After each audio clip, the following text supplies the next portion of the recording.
Hello student, welcome to S B smart student channel. आज हम दिसंबर 2019 का पेपर सेट सॉल्व करेंगे। ये आपका ईवीएस का पेपर रहेगा। 30 क्वेश्चन आपके रहेंगे।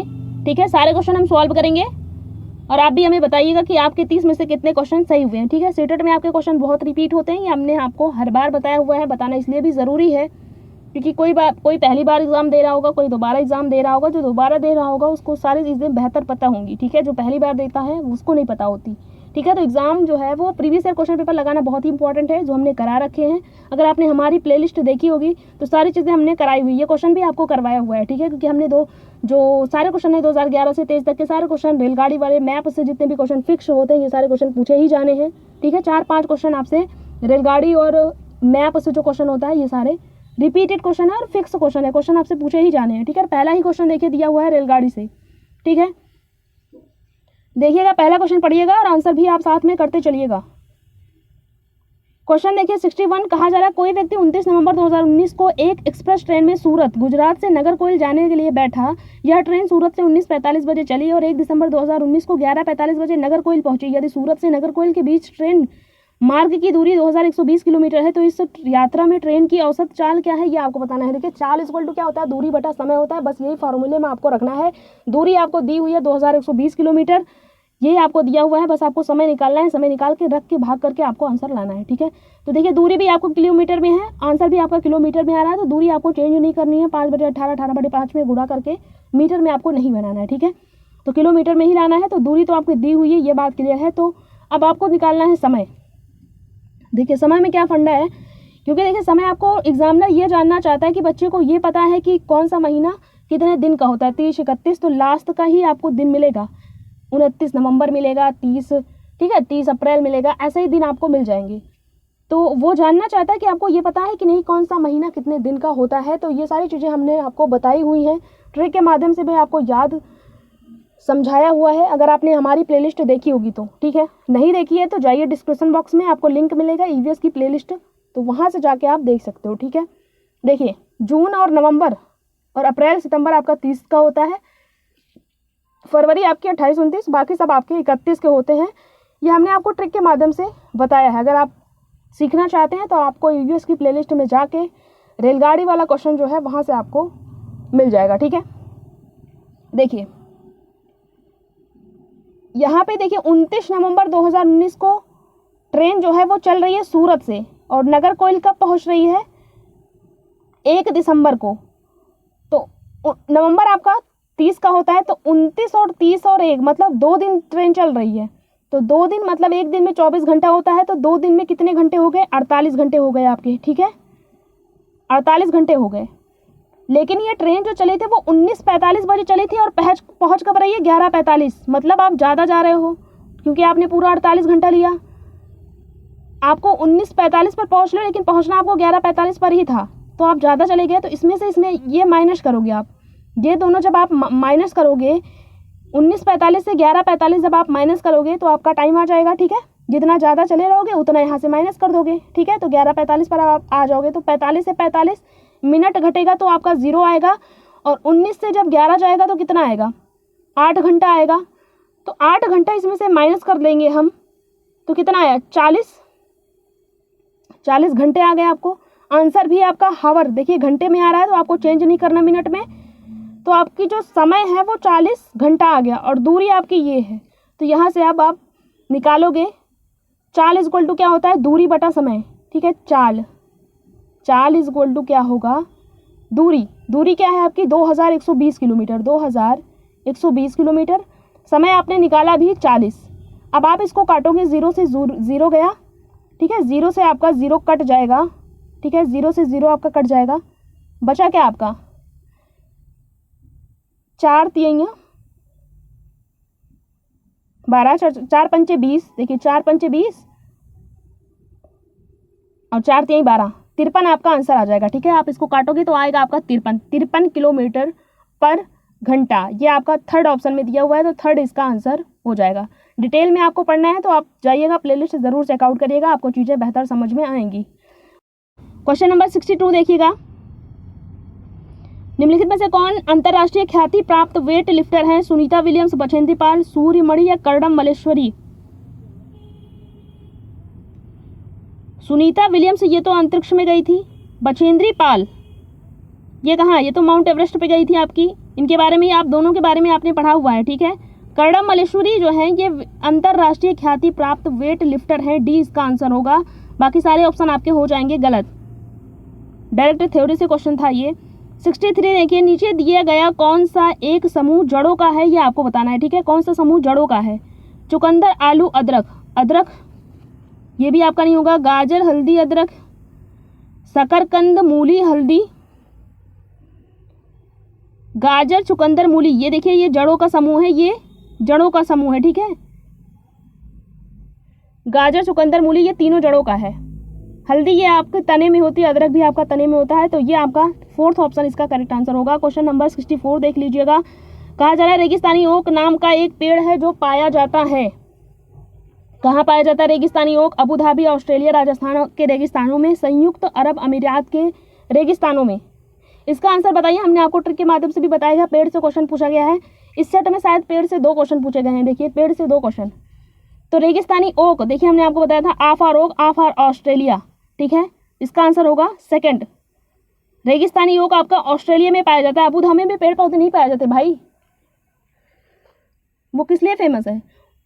इसको रेत का टीला कहा जाता है। अभी जुलाई 2019 में पूछा गया था आपसे, ठीक है। क्वेश्चन नंबर देखिए, दोबारा से क्वेश्चन, पेड़ पौधे से 2 क्वेश्चन।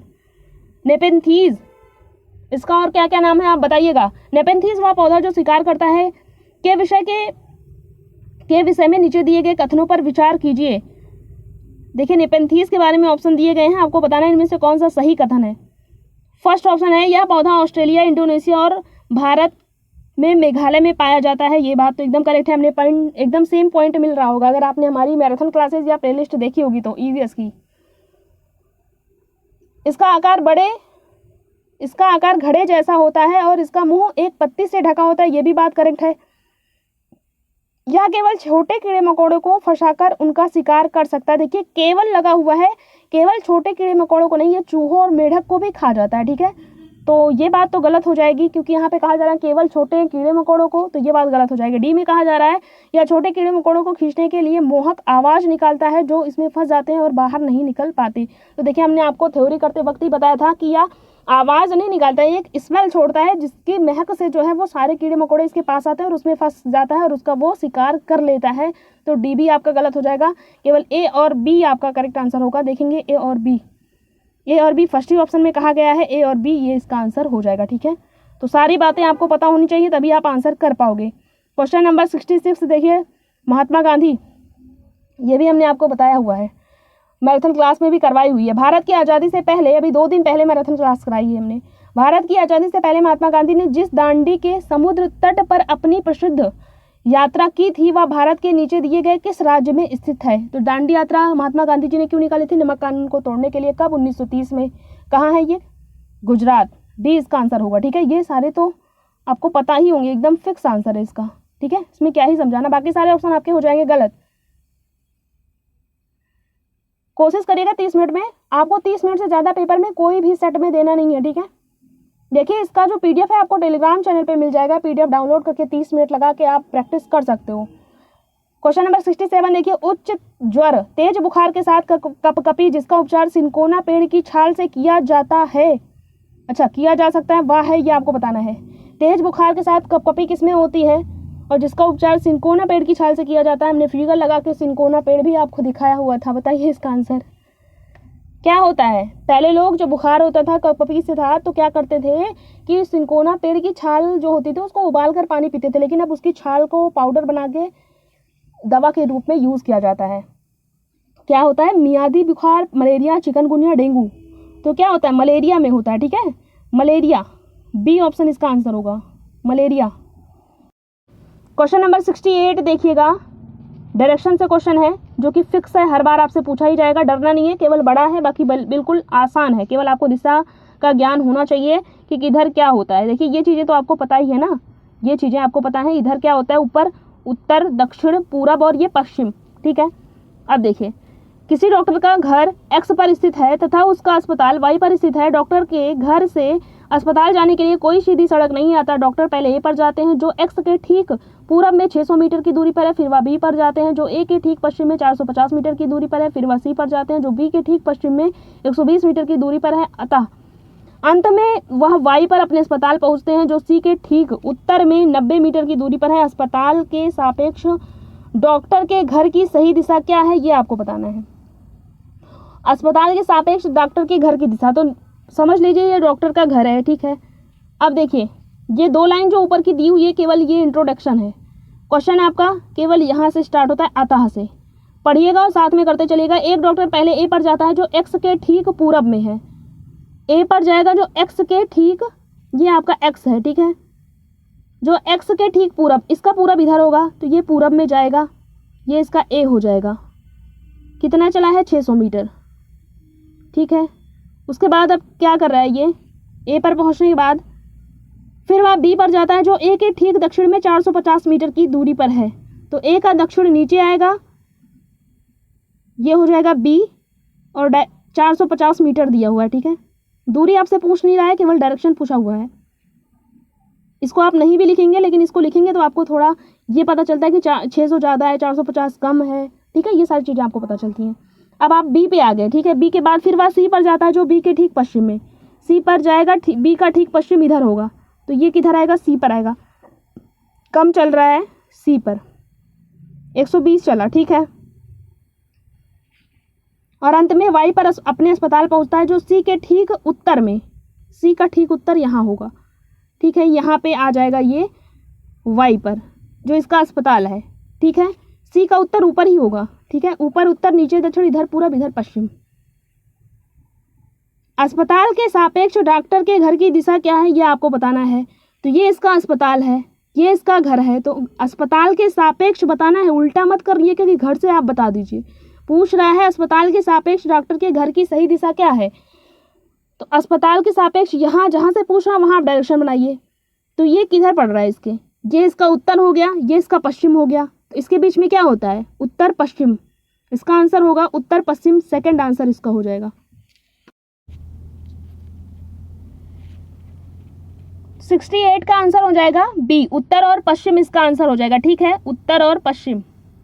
अगर आपको पूरा सही से समझना है, पूरा क्वेश्चन अगर आपको 2011 से 23 तक के समझने हैं तो आपको ईवीएस की प्लेलिस्ट जाके चेकआउट करिएगा, सारे क्वेश्चन आपको मिल जाएंगे और सॉल्व कर लीजिएगा, ठीक है। क्वेश्चन नंबर 69 देखिएगा, चिराव नाच कहाँ के लोग करते हैं ये आपको बताना है। चिराव डांस आपने पढ़ा होगा, किसकी खुशी में करते हैं, चावल की खेती होती है ना कहाँ, मिजोरम में, तो इसका आंसर होगा मिजोरम में। मिजोरम के लोग चिराव डांस करते हैं चावल की फसल उगने पर, ठीक है। क्वेश्चन नंबर 70 देखिएगा, तमिलनाडु के निकटवर्ती राज्य हैं ये आपको बताना है। तमिलनाडु का निकटवर्ती राज्य ये आपको मैप से आएगा, मैप में आपको ये पता होना चाहिए कि कौन सा राज्य कहाँ पड़ता है, ठीक है, तभी आप उसके निकटवर्ती राज्य बता पाओगे। तो हम चलेंगे तमिलनाडु के निकटवर्ती राज्य कौन कौन से हैं, मैप से देखेंगे। तमिलनाडु, तमिलनाडु कहाँ आपका नीचे है, इसका निकटवर्ती राज्य कौन कौन सा है, केरल है, कर्नाटक है, आंध्र प्रदेश है ना, यही तो इसका निकटवर्ती है। केरल, कर्नाटक, आंध्र प्रदेश देखेंगे ऑप्शन में कहीं है, केरल, कर्नाटक, तमिलनाडु, केरल, कर्नाटक, तमिलनाडु, आंध्र प्रदेश, ये आंध्र प्रदेश है ना, तो इसका डी आंसर होगा।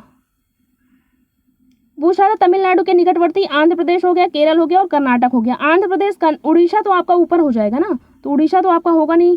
बी में कहा जा रहा है केरल, आंध्र प्रदेश और महाराष्ट्र, तो महाराष्ट्र भी नहीं है तमिलनाडु का निकटवर्ती। छत्तीसगढ़ भी नहीं होगा, इसका आंसर होगा डी।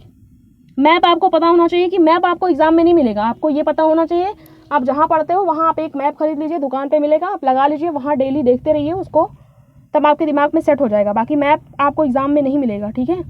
क्वेश्चन नंबर 71 देखिएगा, पढ़िएगा। देखिए क्वेश्चन इतने लॉन्ग होते हैं तो प्रैक्टिस आपको ज़रूर करना है, इतने बड़े क्वेश्चन होते हैं, समझना भी होता है, आंसर भी आपको करना होता है। 1 मिनट में आप आंसर कर लें, ठीक है। 71 देखिए, एनसीएफ 2005 के अनुसार निम्नलिखित में से क्या प्राथमिक स्तर पर पर्यावरण अध्ययन शिक्षण का उद्देश्य नहीं होना चाहिए, ये आपसे पूछ रहा है। पर्यावरण शिक्षण का उद्देश्य क्या नहीं होना चाहिए, नहीं वर्ड ध्यान दीजिएगा। फर्स्ट ऑप्शन है विशेषता प्राकृतिक पर्यावरण के प्रति बच्चे की जिज्ञासा एवं सृजनात्मकता को बढ़ावा देना, तो ये बात तो ठीक है, बच्चे के हित में है।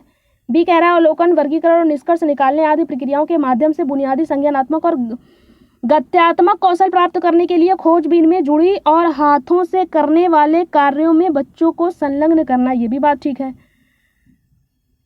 तीसरे में कहा जा रहा है प्राकृतिक सांस्कृतिक व सामाजिक पर्यावरण के बीच संबंधों को पहचानने व समझने में बच्चों को प्रशिक्षित करना। डी में कहा जा रहा है पर्यावरणीय समझ के द्वारा बच्चों में सटीक संख्यात्मक कौशलों का विकास करना। तो सटीक संख्यानात्मक कौशलों का विकास करना ये आपका एनसीएफ 2005 के अनुसार प्राथमिक स्तर पर पर्यावरण अध्ययन शिक्षण का उद्देश्य नहीं होना चाहिए। ठीक है, क्योंकि इसमें सटीक कहा जा रहा है। सटीक वर्ड ये जो इसे आप टैग वर्ड मान सकते हो, तो ये वर्ड ही निगेटिव है। ठीक है, सटीक संख्यात्मक कौशल का विकास करना यही आपका उद्देश्य नहीं होना चाहिए। तो पूछा था कौन सा नहीं होना चाहिए, तो ये नहीं होना चाहिए। तो इसका आंसर हो जाएगा फोर्थ। ये आपका मैप है। एक मैप आप खरीद के अपने सामने लगा लीजिएगा। आपको पता होना चाहिए कि कौन सा राज्य कहाँ पड़ता है। क्वेश्चन नंबर 72 देखिएगा। पर्यावरण अध्ययन कक्षाओं में 3rd से 5th के लिए एक विषय क्षेत्र है जो संकलित करता है, ये आपको बताना है। देखिए, आप ईवीएस में जो आप एनसीईआरटी सीरीज पढ़ते हो वो 3rd से 5th तक की एनसीईआरटी पढ़ते हो। 1st और 2nd में कोई ईवीएस की अलग से बुक नहीं होती है, ये बात आपको पता होगी। ठीक है, पहले आप मैराथन क्लास देखिएगा, उसके बाद ही ये सेट लगाइए, तभी आपको चीज़ें समझ में आएंगी। ठीक है, विज्ञान के अवधारणाओं और मुद्दों को पर्यावरण शिक्षा सामाजिक अध्ययन और विज्ञान के अवधारणाओं और मुद्दों को विज्ञान और सामाजिक विज्ञान की अवधारणाओं और मुद्दों को पर्यावरण शिक्षा और विज्ञान की अवधारणाओं और मुद्दों को ये आपको बताना है। तो देखिए, 2nd इसका आंसर होगा पर्यावरण शिक्षा सामाजिक अध्ययन और विज्ञान की अवधारणाओं और मुद्दों को 3rd और 5th के लिए एक विषय क्षेत्र है। ठीक है, पर्यावरण में हम सामाजिक अध्ययन और विज्ञान को इंक्लूड करके पढ़ते हैं। देखिए, 3rd और 5th में देखिए आपको अगर बच्चे छोटे होते हैं, ढेर सारी बुक अगर आप बना दोगे विज्ञान के अलग, क्योंकि बच्चा छोटा होता है, वो समग्र रूप में अपने परिवेश को देखता है, ना कि वो देखेगा कि साइकिल जा रही तो ये विज्ञान का पार्ट है। अब मैं आपको गांधी के बारे में बताया था, जो दांडी यात्रा निकाली थी, तो बच्चा ये नहीं समझ पाता कि ये इतिहास का भाग है। ठीक है, छोटा होता वो, जब आप बड़ी क्लासेस में जाते हो तब आपको अलग अलग बुकें मिलती हैं, लेकिन छोटी क्लास में बच्चा छोटा होता है तो वो सारी चीज़ें इंक्लूड करके पर्यावरण शिक्षा में ही पढ़ाई जाती हैं। ठीक है, तो इसका 2nd आंसर हो जाएगा। क्वेश्चन नंबर 73 देखिएगा। निम्नलिखित में से क्या पर्यावरण अध्ययन के संदर्भ में सही है, ये आपको बताना है। पर्यावरण अध्ययन में क्या सही है आपको बताना है। देखिए, अभी हमने जो बातें बताई, अगर आपने समझा होगा तो इसका आंसर आप कर पाओगे। क्या पर्यावरण अध्ययन के संदर्भ में सही है? पहला ऑप्शन है पर्यावरण अध्ययन एक विषय है जो 1 से 5 के विषय में पढ़ाया जाता है। देखिए, 1st और 2nd में पर्यावरण अध्ययन की अलग से कोई बुक ही नहीं होती, वो हम भाषा और गणित के माध्यम से सीखते हैं। अभी आपसे ये क्वेश्चन आप जुलाई 2019 में आपसे पूछा गया था, तो ये बात तो गलत हो जाएगी। 1st से 5th तक की कक्षाओं में पर्यावरण अध्ययन नहीं पढ़ाया जाता। 1st से 2nd की कक्षाओं के लिए भाषा और गणित के माध्यम से पर्यावरण अध्ययन पढ़ाया जाता है, ये बात करेक्ट हो जाएगी। ठीक है, 1st और 2nd में कोई ईवीएस की अलग से बुक नहीं होती। बाकी सारे ऑप्शन जो हैं वो गलत ही होंगे। 2nd, 3rd और 5th, 2nd, 3rd और 4th की कक्षाओं के लिए पर्यावरण अध्ययन से जुड़े मुद्दों को भाषा और गणित के माध्यम से पढ़ाया जाता है, ये बात गलत हो जाएगी। 1st से 2nd तक की कक्षाओं के लिए पर्यावरण अध्ययन से जुड़े मुद्दे विज्ञान और सामाजिक विज्ञान के द्वारा पढ़ाए जाते हैं, ये भी गलत हो जाएगी। 2nd इसका आंसर होगा। ठीक है, 1st और 2nd में ईवीएस की कोई अलग से बुक नहीं होती। 1st और 2nd में आप भाषा और गणित के माध्यम से ईवीएस को पढ़ाया जाता है। 3rd, 4th और 5th की एनसीईआरटी हम सीटेट के लिए भी पढ़ते हैं। क्वेश्चन नंबर 74 देखिए, बच्चों को पर्यावरण अध्ययन को सीखने के लिए खोजने के द्वारा पर्याप्त समय दिया जाता है, यह इंगित करता है कि पर्यावरण अध्ययन याद करके सीखा जाता है। याद करना तो बिल्कुल गलत हो जाता है। पर्यावरण अध्ययन सूचनाओं के द्वारा सीखा जाता है, केवल सूचनाओं से पर्यावरण अध्ययन सीख लिया जाएगा। पर्यावरण अध्ययन बाल केंद्रित है, पर्यावरण अध्ययन शिक्षक केंद्रित है। तो जो बात बाल के हित में होगी, बालक के हित में होगी, वही आपका करेक्ट आंसर होगा। 3rd इसका करेक्ट आंसर हो जाएगा। 4th भी इसका गलत हो जाएगा। ठीक है, क्वेश्चन नंबर 75 देखिए, स्पीड को बढ़ाइए थोड़ा। निम्नलिखित में से कौन सा पर्यावरण अध्ययन पाठ्यक्रम के सुझावित प्रकरणों का उप प्रकरण है, मतलब आपको उप थीम बतानी है। तो आपने थीम पढ़ी होगी, अगर आपको थीम पता होगी तो जो थीम नहीं होगा वही आपका उप थीम होगा। पहला है परिवार और मित्र, ये तो आपका थीम है। अच्छा, परिवार और मित्र, हाँ थीम है। भोजन भी आपकी थीम है। जानवर जो है वो आपकी थीम नहीं है, तो कौन सा उप प्रकरण मतलब उप थीम है वही आपको बताना था। तो 3rd इसका आंसर हो जाएगा। 4th, हम चीज़ें कैसे बनाते हैं ये भी आपकी थीम ही है। हमने आपको बताया है कि थीम फिगर लगा के आपको समझाया हुआ है। ठीक है, तो जो उप थीम थी वही आपको बतानी थी। 3rd इसका आंसर होगा। क्वेश्चन नंबर 76 देखिएगा, निम्नलिखित में से क्या पर्यावरण अध्ययन के शिक्षक के लिए वांछनीय गतिविधि है, डिजायरेबल है, आपको ये बताना है। फर्स्ट में कहा जा रहा है विभिन्न कक्षाओं के बहुसांस्कृतिक क्षेत्रों को संबोधित करना, पर्यावरण अध्ययन की अवधारणाओं से संबंधित महत्वपूर्ण सूचनाओं को बच्चों को देने के लिए प्रेरित करना, सूचनाओं को बच्चों को देने के लिए प्रेरित करना। थर्ड में कहा जा रहा है पर्यावरण अध्ययन के 6 प्रकरणों का रेखीय आयोजन करना, रेखीय आयोजन। केवल पाठ्य पुस्तकों पर आश्रित रहना, यह भी गलत हो जाएगा। फर्स्ट इसका आंसर होगा विभिन्न कक्षाओं के बहुसांस्कृतिक क्षेत्रों को संबोधित करना। ठीक है, क्वेश्चन नंबर 77 देखिएगा। निम्नलिखित में से क्या पर्यावरण अध्ययन में बच्चों के द्वारा ज्ञान की रचना में महत्वपूर्ण है, यह आपको बताना है। ज्ञान की रचना में क्या महत्वपूर्ण है? बच्चों का सक्रिय भाग लेना, ये सेम क्वेश्चन आपका जुलाई 2019 में बना हुआ था। बच्चों के समुदाय के सदस्य, ये भी यहाँ भी बच्चा ज्ञान की रचना करेगा और ज्ञान की रचना के लिए महत्वपूर्ण होगा। सी में कहा जा रहा है पर्यावरण अध्ययन की पाठ्य पुस्तकें, चलो ये भी हो जाएगा। डी में कहा जा रहा है पर्यावरण अध्ययन की पाठ्य पुस्तक में दी गई व्याख्या और परिभाषा पर, तो ये एकदम निगेटिव होता है। ठीक है, तो ये तो आपका होगा नहीं। तो फर्स्ट सेकंड ABC फर्स्ट में कहा जा रहा है, तो ये इसका फर्स्ट इसका आंसर हो जाएगा। ठीक है, परिभाषा और व्याख्या याद करना, ये सारा निगेटिव होता है, ये नहीं होगा। ठीक है, क्वेश्चन नंबर 78 देखिए, बच्चों को पर्यावरण अध्ययन सीखने में प्रभावशाली तरीके से जोड़ा जा सकता है। पर्यावरण अध्ययन सीखने में बच्चों को प्रभावशाली तरीके से कब जोड़ा जा सकता है, आपको बताना है। वृत्तांत में मतलब क्या होता है, जो घटनाएं वगैरह होती है। ठीक है, नैरेटिव्स, तो ये तो ठीक है, प्रभावशाली तरीके से जोड़ा जा, कहानियों में भी प्रभावशाली तरीके से जोड़ा जा सकता है। जब बच्चों को कहानियों के दौरान पढ़ाएंगे तो वो चीज़ें सीखता है ना, उसमें इंटरेस्ट लेता है, तो कहानियाँ भी आपका आंसर हो जाएगा। और सी में कहा जा रहा है शिक्षक के द्वारा अवधारणाओं की प्रभावशाली व्याख्या, केवल प्रभावशाली व्याख्या से जो है इसमें प्रभावशाली तरीका ये नहीं होगा। ठीक है, डी में कहा जा रहा है शिक्षक के द्वारा अवधारणाओं का प्रभावशाली प्रदर्शन और व्याख्या, शिक्षक के द्वारा केवल प्रदर्शन और व्याख्या करने से जो है बच्चा जो है वो प्रभावशाली तरीके से पर्यावरण अध्ययन को नहीं सीख पाएगा। तो ए और बी इसका करेक्ट आंसर होगा। देखेंगे ए और बी किसमें दिया हुआ है, सेकंड ऑप्शन में इसका करेक्ट आंसर होगा सेकंड। क्वेश्चन नंबर 79 देखिएगा, पर्यावरण अध्ययन के शिक्षक के द्वारा बच्चों को जानवरों का अवलोकन और उनका चित्र बनाने को प्रेरित करने का क्या उद्देश्य है, ये आपको बताना है। बच्चों में सृजनात्मकता का विकास करना, ये भी बात ठीक है। बच्चों में अवलोकन और रचना कौशलों का विकास करना, ठीक है, बच्चे के हित में है। बच्चों में सौंदर्यगत संवेदना का विकास करना, ये भी बात ठीक ही है। तो ABC इसका आंसर होगा फोर्थ।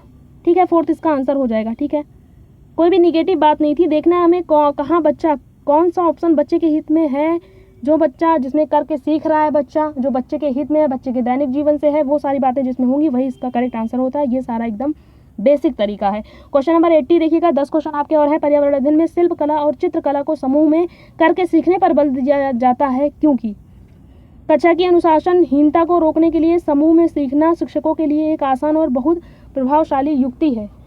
अनुशासनहीनता को रोकने के लिए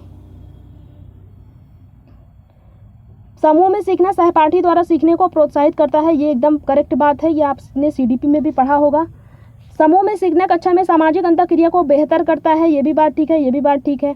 डी में कहा जा रहा है समूह में सीखना पर्यावरण अध्ययन के पाठ्यक्रम को समय पर पूरा करने पर सहायता करता है। पर्यावरण का अध्ययन देखिए पाठ्यक्रम को पूरा करने में सहायता करता है, ये बात इसलिए गलत हो जाएगी। अगर बालक के हित में होती तो बात गलत सही हो जाती। ठीक है, देखिए बी और सी ये बालक के हित में है, इसलिए बी और सी आपका करेक्ट आंसर होगा। बी और सी थर्ड में कहा जा रहा है, बी और सी ये इसका आंसर होगा। ठीक है, क्वेश्चन नंबर 81 देखिएगा, निम्नलिखित में से क्या पर्यावरण अध्ययन को सीखने का सबसे प्रभावशाली संसाधन है, आपको ये बताना है। सबसे प्रभावशाली साधन क्या है पर्यावरण अध्ययन को सीखने का? परिवार के सदस्य, समुदाय के सदस्य, समाचार पत्र, कक्षा। तो देखिए परिवार के सदस्य भी हैं, है ना, प्रभावशाली संसाधन। समुदाय के भी सदस्य हो जाएंगे, समाचार पत्र भी हो जाएगा, कक्षा नहीं होगा। ठीक है, तो हमको 3 ही ऑप्शन इसमें बताना था। अगर चारों होता तो चारों करेक्ट हो जाता, लेकिन 3 ही बताना है। तो ABC थर्ड ऑप्शन में कहा जा रहा है, ABC। ठीक है, थर्ड ऑप्शन इसका करेक्ट आंसर होगा, सेकंड नहीं होगा, थर्ड होगा। क्वेश्चन नंबर 82 देखिएगा, निम्नलिखित में से सीखने के कौन से सिद्धांत का पर्यावरण अध्ययन में अनुसरण होता है? आपने ये सूत्र पढ़ा होगा, अपने जो B.Ed या D.Led किया होगा वहाँ भी आपने शिक्षण सूत्र पढ़ा होगा। तो क्या होता है सीखने के सिद्धांत पर्यावरण में? देखिए क्या सिद्धांत यूज होता है, जो ज्ञात से अज्ञात, जो बच्चे को पता होता है और जो बच्चे को नहीं पता होता उसी से रिलेट करके बताते हैं ना। ये तो नहीं जो पहले पता नहीं है पहले वो बताएंगे, उसके बाद जो पता है, ये तो उल्टा हो जाएगा। तो पहले जो बच्चों को पता होता है ज्ञात से अज्ञात की, जो चीज़ें पता नहीं होती वो बताई जाती है, तो ज्ञात से अज्ञात होगा। वैश्विक से स्थानीय नहीं होगा, स्थानीय से वैश्विक होगा। यहाँ पे देखिए उल्टा दिया हुआ है, अमूर्त से मूर्त नहीं होगा। मूर्त से मतलब मूर्त मतलब जो चीज़ें दिखाई देती है, अमूर्त मतलब जो चीज़ें दिखाई नहीं देती। तो जो दिखाई देती है पहले वो, फिर उसके बाद जो नहीं दिखाई देती है। अज्ञात से ज्ञात, ये भी गलत हो जाएगा। फोर्थ इसका आंसर होगा। क्वेश्चन नंबर 82 देखिए। अच्छा 83 है। निम्नलिखित में से कौन सा पर्यावरण अध्ययन में सीखने का रचनात्मक आकलन का साधन नहीं है? रचनात्मक का साधन नहीं है, ये आपसे पूछा गया है। देखिए जुलाई में भी आपसे क्वेश्चन पूछा गया है। कौन सा साधन नहीं है मतलब कौन सा समेटिव का हिस्सा है, ये आपको बताना है। देखिए पोर्टफोलियो, कर्म निर्धारण मापनी, वर्णन अभिलेख या वार्षिक उपलब्धि परीक्षण, ये रचनात्मक का आकलन, ये आपका समेटिव, ये समेटिव का हिस्सा है ना। वार्षिक उपलब्धि परीक्षण जिसमें जैसे आपका हाई स्कूल का एग्जाम हो गया, इंटर का एग्जाम हो गया ना, सीटेट का मेन रिजल्ट जो हो जाएगा, ये आपका रचनात्मक। रचनात्मकता क्या होती है? जैसे क्लास के दौरान आपके डाउट को क्लियर किया जाता है, वो आपका रचनात्मक आकलन होता है। ठीक है। योगात्मक आकलन ये हो जाता है, योगात्मक आकलन जैसे आपकी वार्षिक परीक्षा ईयरली एग्जाम जो हो जाता है वो आपका योगात्मक आकलन का होता था। तो आपसे पूछा है रचनात्मक आकलन का कौन सा नहीं है, तो मतलब जो योगात्मक का है वही आपको बताना था। तो डी इसका आंसर होगा जाएगा। ये सारे रचनात्मक आकलन के पार्ट हैं। ठीक है, डी इसका आंसर होगा। क्वेश्चन नंबर 84 देखिएगा। निम्नलिखित में से किसको पर्यावरण अध्ययन में बच्चों के आकलन में दूर करना चाहिए, ये आपसे पूछा जा रहा है। निम्नलिखित में से किसको पर्यावरण अध्ययन में बच्चों के आकलन में दूर करना चाहिए? बच्चों के उत्तरों का सही या गलत में आंकना, ये बात भी ठीक गलत है ना। ऐसा नहीं करना चाहिए कि सही या गलत में ही हमें आकलन आंकना है, सही या गलत में आकलना, इसे दूर करना चाहिए। बात तो ये ठीक है ना। आपसे पूछा है किसे दूर करना चाहिए, तो ये इसे ही दूर करना चाहिए। बी में कहा जा रहा है कक्षा 5 के ईवीएस पाठ्य पुस्तक में प्रत्येक पाठ के अंत में दिए गए आज हमने क्या सीखा पर चर्चा करना, इसे भी तो करना चाहिए है ना, इसे करना चाहिए, लेकिन हमें बताना है कि किसे दूर करना चाहिए, तो इसे फर्स्ट ही इसका आंसर होगा। थर्ड में कहा जा रहा है आकलन के संकेतकों का उपयोग करना, ये भी बात ठीक है लेकिन ये गलत हो जाएगी। बच्चों के सीखने में गुणात्मक आकलन, ये भी बात ठीक है लेकिन गलत है क्योंकि हमसे गलत पूछा हुआ था। फर्स्ट ऑप्शन ही इसका करेक्ट आंसर होगा। हमें ये नहीं करना केवल गलत हाँ और ना में उत्तर देना है। ठीक है, हाँ और ना में बच्चा उत्तर देगा तो कैसे वो, उसके अंदर कैसे क्रिएटिविटी होगी, कैसे वो अपसारी चिंतन के बारे में सोच पाएगा, डाइवर्जेंट थिंकिंग कैसे कर पाएगा वो। क्वेश्चन नंबर 85 देखिए। एक कक्षा 5 की शिक्षक एक क्रियाकलाप का संचालन करती है जिसमें वह कक्षा के बच्चों से फर्श पर चीनी के कुछ दाने डालने को कहती है और उनको चींटियों के आने का इंतजार करने को कहती है। बच्चों को इस क्रियाकलाप से अर्थपूर्ण सीखने को मिल सकता है यदि शिक्षक, ऑप्शन को पढ़िएगा, बच्चों को क्रियाकलाप का अवलोकन करने को प्रेरित करती है, बच्चे को अपने अनुभव साझा करने को प्रेरित करती है, बच्चों को क्रियाकलाप का अवलोकन, अनुभव साझा और उस पर चर्चा करने को प्रेरित करती है, बच्चों को क्रियाकलाप से संबंधित प्रश्नों को घर से करने को प्रेरित करती है। तो देखिए इसमें कहा जा रहा है जो टीचर है वो बच्चों से क्या कह रही है कि फर्श पर चीनी के कुछ दाने डालने को कहती है और उस पर और क्या करती है कि चींटियों का आने का इंतजार करने के लिए कहती है। तो बच्चों को इस क्रियाकलाप से अर्थपूर्ण सीखने को कब मिल सकता है? थर्ड ऑप्शन में कहा जा रहा है कि बच्चों को क्रियाकलाप का अवलोकन, अनुभव साझा और उस पर चर्चा करने को वो प्रेरित कर रही है। थर्ड इसका आंसर होगा। फर्स्ट और सेकंड इसलिए नहीं होगा क्योंकि ये सारी बात देखिए इसमें अवलोकन भी आ रहा है और इसमें अनुभव साझा भी आ रहा है, इसलिए थर्ड इसका आंसर होगा। ठीक है, फर्स्ट और सेकंड में केवल अवलोकन था, फर्स्ट में, सेकंड में केवल अनुभव था, थर्ड में लेकिन अवलोकन और अनुभव साझा दोनों है, इसलिए थर्ड इसका आंसर होगा। ठीक है, फोर्थ में कहा जा रहा है बच्चों को क्रियाकलाप से संबंधित प्रश्नों को घर से करना होता तो बच्चा स्कूल क्यों आता भाई। क्वेश्चन नंबर 86 देखिए। नीचे दी गई सूची पर विचार करना है। कछुआ, घड़ियाल, कौवा, बत्तख, मछली, इस सूची में से निम्न में से कौन सा दूसरों से अलग है ये आपको बताना है। देखिए मछली, कौवा, घड़ियाल, कछुआ, देखिए आपने मछली को पानी में रहते देखा होगा, घड़ियाल को पानी में, कछुआ को पानी में, लेकिन कौवा को पानी में रहते हुए देखा है। ये दूसरों से अलग हो जाएगा। आपसे पूछा था कौन सा दूसरों से भिन्न है, तो कौवा आपका दूसरों से भिन्न है। क्वेश्चन नंबर 87 देखिए। इसमें कहा जा रहा है कॉलम ए और कॉलम 2 दिया गया है, इसमें आपको मिलान करना है कि कौन से शहर का कौन सा अधिक पसंद भोजन है, ये आपको बताना है। हांगकांग में क्या फेमस है, आपने पढ़ा है, वहाँ क्या खाया जाता है? हांगकांग में सांप, पकाया हुआ सांप खाया जाता है। अगर आपको एक भी आ रहा है तो ज़रूर इस क्वेश्चन को करिएगा, छोड़ना नहीं है कि इसमें 4 करना। अगर आपको एक भी आ गया तो आप एलिमिनेट करके आंसर ला सकते हो। जैसे फर्स्ट का 5th जा रहा है। ठीक है, हांगकांग में जो है वो पका हुआ सांप खाया जाता है। ठीक है, जिसे क्या कहते हैं, जिसे हम लिंगहू फेन कहते हैं ना, उस डिश का नाम है। केरल में क्या, केरल से हमने आपको बताया टेपियोका, तो बी का फर्स्ट जा रहा है। तो देखेंगे ऑप्शन में किसमें जो है फर्स्ट का 5th ये 3 ऑप्शन में है, लेकिन बी का फर्स्ट किस में है? बी का फर्स्ट केवल सेकंड वाले ऑप्शन में है, तो सेकंड वाला आपका आंसर हो जाएगा। अगर आपको और नहीं आ रहा तब भी आप आंसर कर पाओगे, ठीक है। कश्मीर में क्या सरसों के तेल में खाया जाता है ना, कश्मीर में सा है, हमने आपको बताया था। यहाँ सरसों के तेल में मछली पनी खाई जाती है, लेकिन गोवा में वाह है, तो यहाँ जो है वो नारियल के तेल में समुद्र की मछली जो है वो खाई जाती है, ठीक है। तो गोवा में नारियल के तेल में और कश्मीर में सरसों के तेल में, ठीक है। ये इसका आंसर होगा। क्वेश्चन नंबर 88 देखिएगा, सेकंड इसका आंसर होगा, ठीक है। क्वेश्चन नंबर नीचे देखिए 88 देखिएगा, नीचे दिए गए पक्षियों की कौन सी प्रजाति झटके से अपनी गर्दन आगे पीछे कर सकती है? तो हमने आपको बताया था मैना के बारे में, मैना अपनी गर्दन झटके से आगे पीछे करती है, जबकि उल्लू जो है वो काफ़ी हद तक अपनी गर्दन पीछे कर सकता है। तो इसका आंसर होगा डी, मैना जो है वो झटके से अपनी गर्दन आगे पीछे करती है। हमने फिगर लगा के आपको समझाया हुआ था। उल्लू नहीं है, कौवा नहीं है, बसंत गौरी भी नहीं होगा, मैना इसका डी आंसर होगा, ठीक है। क्वेश्चन नंबर 89 देखिए, 2 क्वेश्चन आपके और बचे हुए हैं।